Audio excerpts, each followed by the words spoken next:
I'm Dan Ackerman, and we are here taking a look at the brand new Dell XPS 14. Now, that XPS brand from Dell has been around for a couple of years. It seems to look different every year, although the concept is always the same. Kind of a high-end premium laptop that mixes productivity with cool design.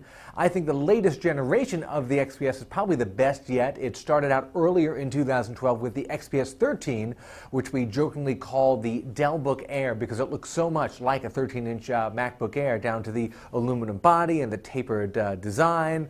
The XPS 14, there's also a 15-inch model, actually looks a little bit more like a MacBook Pro. It's still got the aluminum body, but it's not tapered. It's more slab-like, like a MacBook Pro is.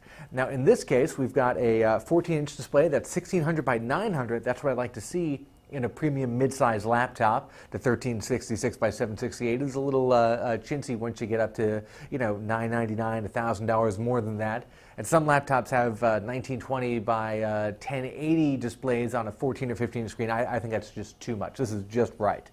You also get Dell's keyboard, which you'll find on XPS and Inspiron and other models, but it works well even across the less expensive and more expensive ones. It's backlit, which I always like, but only on the XPS do you get the big all-in-one click pad. It's kind of like Apple's big no-button touchpad on the MacBooks. On the Inspiron models, you get the separate left and right mouse buttons, a little old-fashioned. I found this worked just about as good as any Windows version of this I've seen. The two-finger scrolling was actually really responsive.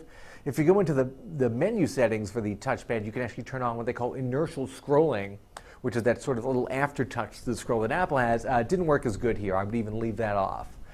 You do get Intel's latest generation of Core i series processors, all the way up to a Core i7, which is what we have in here, and discrete graphics, which is impressive considering this is considered an Ultrabook, which is that sort of Intel super thin laptop category. You don't get an optical drive, however, and it is perfectly thin, but I gotta tell you, for a 14-inch Ultrabook, this thing is insanely heavy, even though it doesn't have an optical drive. It's 4.7 pounds, which is more than Apple's new 15-inch Retina MacBook Pro, which is probably the closest sort of high-end mid-size parable. And of course, it weighs a lot more than the Dell Inspiron 14 that we just reviewed, that also has a next-gen Intel Core i series processor and discrete graphics, so you can get a lot of the same stuff in a lighter package for a few $100s less, although I'm not going to lie and tell you that that system is as well built or nicely designed as this one is.